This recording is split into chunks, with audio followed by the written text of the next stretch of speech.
तो कहानी शुरू होती है 1956 फ्रांस से। हम एक छोटे बच्चे को देखते हैं जो एक चर्च में आकर फादर के कामों में अक्सर मदद किया करते थे। फादर बहुत ही पावरफुल थे। वो बच्चा आज के दिन सारे काम खत्म करता है और वाइन यानी कि शराब को रखने नीचे गिरजाघर में जाते हैं, यानी कि छोटा चर्च। तभी उसे कुछ हलचल महसूस होती है और एक खौफनाक आवाज़ आती है। वो बच्चा अब बहुत ज़्यादा डर गया था और जाकर फादर को बुलाता है। जब उधर फादर आते हैं तो उन्हें हॉली वाटर यानी कि वो पानी जिससे आत्मा को भगाने का काम आता है या फिर कोई भी बीमारी को ठीक करने के लिए इस्तेमाल होता है। हॉली वाटर वहाँ पर तेज उगल रहा था, जिसके बाद वो पानी भाप बनकर उड़ जाता है। उधर एक साया भी नजर आता है और फिर एक खौफनाक मंजर आंखों के सामने था। ये साया किसी और का नहीं बल्कि डेमन नान का था, जो उस फादर को हवा में उड़ाकर उसे आग लगाकर मार देती है। चर्च के ऊपर वाले हिस्से में वो डेमन नान दिखाई देती है। उधर हम एक आदमी को बैग ले जाता देखते हैं। अब आगे कहानी में हमें एक सिस्टर आयरिन दिखाई जाती है। वो एक दूसरे चर्च में रहकर अपनी जिंदगी गुजार रही थी। वहीं पर एक लड़की देवारा भी थी जिसको उसके डैड ने चर्च में भेजा था। आयरिन उससे बात करती है कि मेरे डैड मुझे बिल्कुल भी पसंद नहीं करते थे। उसे इसलिए पसंद नहीं करते थे क्योंकि आयरिन को अक्सर जो कुछ भी बुरा होने वाला होता था उसे पहले ही पता चल जाता था। लेकिन अब चर्च में नान डेमन के बारे में बात चल रही थी। अब कहानी दोबारा से फ्रांस में होती है। हमें एक हॉस्टल स्कूल को देखते हैं जहाँ पर मॉरिस नाम का एक आदमी काम किया करता था। उस हॉस्टल को एक मैडम चलाती थी। वो मॉरिस से बहुत ज़्यादा गुस्से में बात करते हैं। उसकी वजह यह थी कि उस मैडम की बेटा कुछ सालों पहले उसी स्कूल के चर्च में मर गया था। इस वजह से वो हर किसी से गुस्से में बात किया करती थी। इसी स्कूल हॉस्टल में एक बहुत प्यारी बच्ची सोफी भी पढ़ती थी। उसकी मॉरिस से काफ़ी अच्छी दोस्ती होती है। यहीं पर कुछ लड़कियां जो सोफी को तंग किया करती थी, मॉरिस उन्हें उनसे हमेशा बचाता था, मगर मॉरिस के साथ कुछ तो गड़बड़ था। वो अजीब अजीब हरकतें किया करता था। एक दिन एक लड़की जब स्कूल में सामान देने आती है तो वो मॉरिस को अजीब हालत में देखती है। वो बाहर बैठा कॉकरोचेस खा रहा था। मॉरिस के अंदर से अचानक डेमन नान बाहर आता है और उस लड़की को मार देती है।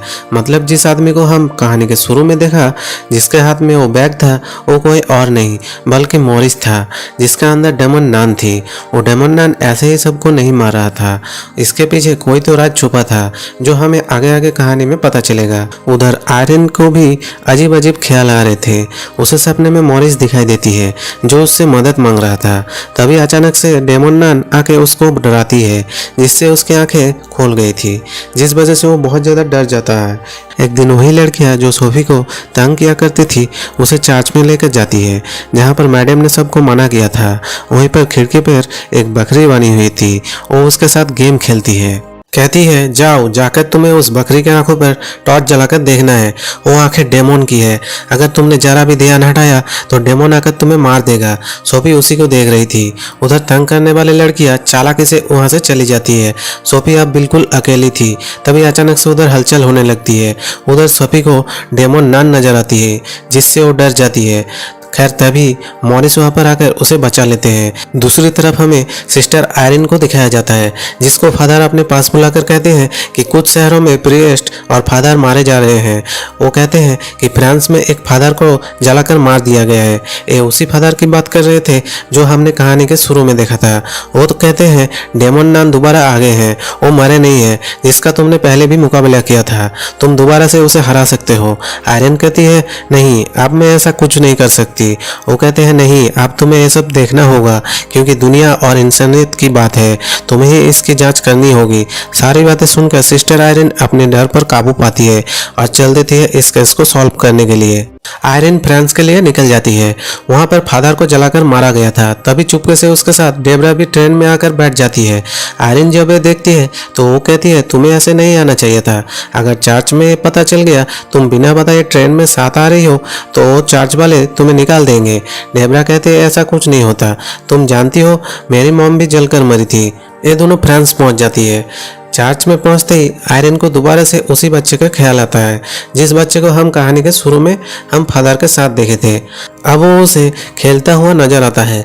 जब आयरन उस हादसे के बारे में उस बच्चे से पूछती है तो वो बताता है हाँ, मैंने उस दिन चर्च में एक साया देखा था तभी उसे वहाँ पर नान दिखाई देती है। लाइब्रेरी में किताब खुद ही पलटकर नान का रूप ले लेती है। वो डेमन नान ने आयरन का गला दबा दिया था। तभी आयरन को एक और नान दिखाई देती है जिसकी आंखें निकाली जा रही थी। तभी वो गिरकर बेहोश हो जाती है। यहाँ पर जल्दी से डेबरा आती है जिसने उसे संभाल लिया था। उधर सोफी के स्कूल में भी अजीब अजीब हादसे हो रहे थे। मॉरिस के अंदर भी डेमन नान बार बार आते हैं। इसी वजह से स्कूल में सभी बच्चे बहुत डरे हुए थे। हॉस्पिटल में अब जल्दी से आयरन को भी होश आ गया था। यहाँ पर अब उसे याद आता है कि आखिरी बार उसे डेमन नान से मॉरिस ने ही बचाया था और तब से उस डेमन नान ने मॉरिस को अपने कंट्रोल में किया हुआ है। अब डेबरा उसके पास आती है और बताती है कि एक बच्चा उसे हॉली क्रॉस का निशान देकर गया है। ये वही बच्चा था जिसको हमने कहानी के शुरू में देखा। उस क्रॉस पे एक अजीब सा निशान था। जितने भी लोग मरे थे ये निशान उन सब के होली क्रॉस पे बना हुआ था।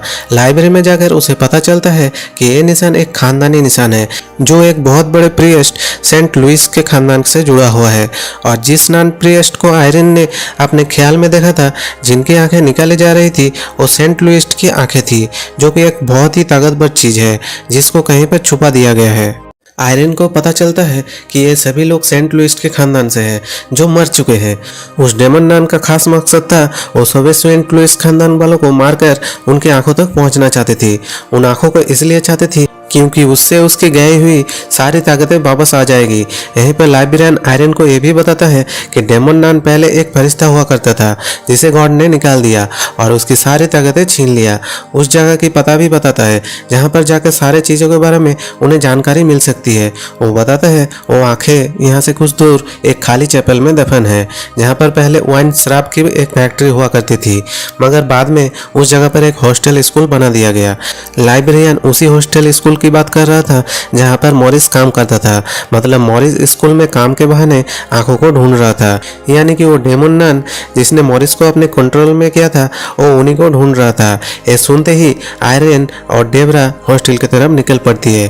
तभी हम देखते हैं कि मॉरिस को ना जाने क्या हो गया। वो उसी चैपल के आगे बैठा अपना सर को मार रहा था जहां उसे स्कूल के मैडम ने भी देख लेती है।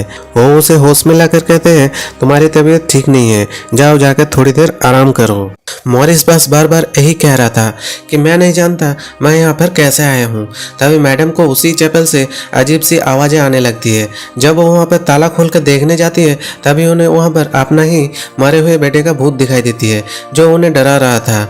यहाँ पर मैडम की बेटी की आत्मा को कोई और नहीं बल्कि डेमन नान ही कंट्रोल कर रही थी। अब वो मैडम के बेटे की आत्मा का इस्तेमाल करके उससे मैडम को मार देती है। मैडम की लाश मिलती है जिससे हॉस्टल में रहने वाले सभी बच्चे डर जाते हैं। रात में जब सब बच्चों का ध्यान अपने तरफ करने के लिए मॉरिस और सोफी की मॉम डांस कर रहे थे तो अचानक से मॉरिस की तबीयत खराब होने लगे। उसकी गर्दन पर जो क्रॉस का निशान था उसका अब बुरा हाल था। उधर आयरन और डेबरा भी हॉस्टल में पहुंच गई थी। वो पहुंच कर सोफी और उसके मॉम को मॉरिस से अब दूर रहने को बोलती है क्योंकि आयरन जान गई थी कि मॉरिस के अंदर डेमन नान का कब्जा है। तभी वो डेमन नान मॉरिस के अंदर जाकर बोलती है हेलो सिस्टर। बस इतना कहकर मॉरिस उसी चैपल की तरफ भाग जाता है। उसे छोटी चर्च की तरफ जाता देखकर आयरन उसे रोकने की कोशिश करती है, मगर उस डेमन नान ने आयरन के ऊपर हमला करके उसे दूर गिरा दिया था। डेबरा भी उस डेमन नान को रोकने की कोशिश कर रही थी मगर वो नहीं रोक पाती। तभी सिस्टर आयरन उठकर दोबारा से कुछ पढ़ने लगती है जिससे मॉरिस के अंदर डेमन नान कमजोर हो गई थी। तभी डेबरा जल्दी से जाकर पीछे से मॉरिस के सर पर मारती है जिससे वो बेहोश हो गया था और उसे बांधकर एक जगह पर बैठा देती है ताकि वो यहाँ से कहीं जा ना पाए। और अब अपने साथ कुछ सिस्टर को लेकर आयरन और डेबरा चैपल के अंदर जाती है ताकि उन्हें वहाँ वो आंखें मिल जाए जो डेमन नान ढूंढ रही थी। सोफी भी उस छोटे चर्च में उनके साथ जाती है और उन्हें वो खिड़की भी दिखाती है जिस पर बकरी बनी हुई थी। वो कहती है कि क्या पता सेंट लुइस के खानदान वालों ने इसे बनाया हो ताकि अगला कोई भी उनसे जुड़ा हुआ या उसके खानदान से यहाँ पर आए तो उसे वो आंखें मिल जाए। वो बताती है कि अगर इस बकरी के आंखों पर सूरज की रोशनी पड़ती है तो ये चमकते हैं। अब ये देखने के लिए डेबरा अपनी टॉर्च को बकरी के आंखों पर मारती है तो उस बकरी के आंखों से रेज़र रोशनी निकलती है जो इन्हें रास्ता बताती है कि आंखें कहाँ पर दफन है। अब वो उसे निकाल लेती है। जो एक बक्से में बंद थी। तभी मॉरिस भी जाग गया था। बाहर सभी बच्चों को डेमन नान अपने असली रूप में आकर डराने लगती है। डेबरा उधर जाकर उन बच्चों को बचाती है और भागकर सभी एक कमरे में चले गए थे, जहां पर उसी मैडम का भूत उनको डराता है जिसको चैपल में डेमन नान ने मारा था। उधर सोफी के साथ आयरन भी थी। उधर मॉरिस भी आ गया था, जो सिस्टर आयरन से वो खास आके छीनने की कोशिश करता है, मगर उन्हें सोफी लेकर भाग जाती है जो कि एक बक्से में बंद थी। सोफी जैसे तैसे करके उससे बचकर भाग रही थी। वो ऊपर पहुंच जाती है जहां पर एक साइड से बिल्डिंग भी टूटने वाली थी। तभी उसमें से एक तेज पीले रंग की रोशनी बाहर आता है, जिसके करीब अब डेमन नान भी नहीं आ सकता था। मगर फिर भी मॉरिस सोफी के पास जाने वाला था कि तभी उधर आयरन भी आ जाती है, जो उससे वो लेकर मॉरिस के सामने रख देती है, जिससे रोशनी बाहर आता है। और उस वजह से मॉरिस अब तड़प रहा था। सबको ऐसा लगता है कि वो मर गया। ये देखकर सोफी बहुत दुखी होती है, क्योंकि मॉरिस उसकी बहुत अच्छा दोस्त था। अब जब उसे चेक करने आयरन उसके पास जाता है, मगर वो जिंदा था। ये सिर्फ डेमन नान की चाल थी इन्हें फंसाने की। अब वो डेमन नान जल्दी से वो आंखें उठा लेती है। सारी ताकतें उसे दोबारा मिल गई थी। वो दोबारा से अब अपने असली रूम में आ गई थी। वो आंखें अब उसकी आंखों में थी। फिर वो हॉस्टल में बच्चे को पकड़ लेता है जो हमेशा सोफी को तंग किया करती थी। उसकी मुंह के अंदर डेमन नान अपने नाखून गाड़ देती है।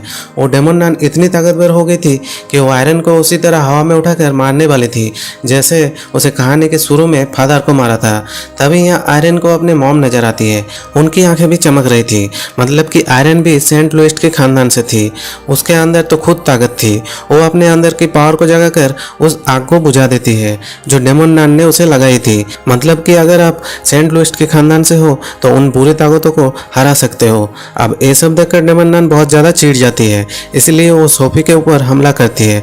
तब आयरन यहाँ पर सबको प्रे करने को बोलती है और ये बात नोटिस करती है कि इधर वाइन है, क्योंकि जैसे लाइब्रेरियन ने बताया था कि उधर पहले वाइन फैक्ट्री भी हुआ करती थी और चर्च में वाइन पर इबादत करने से वो जीसस का खून बन जाता है। अब वो दोनों यकीन के साथ ये सब करता है तो वाइन खून में तब्दील कर उस डेमन नान को ख़त्म कर देती है और सब कुछ ठीक हो जाता है। आयरन ने उसे नरक में भेज देती है और इसी के साथ ये फिल्म यहीं पे ख़त्म हो जाती है। दोस्तों, वीडियो पसंद आई है तो वीडियो को एक लाइक और चैनल को जरूर सब्सक्राइब कर दें। मिलते हैं नेक्स्ट वीडियो में।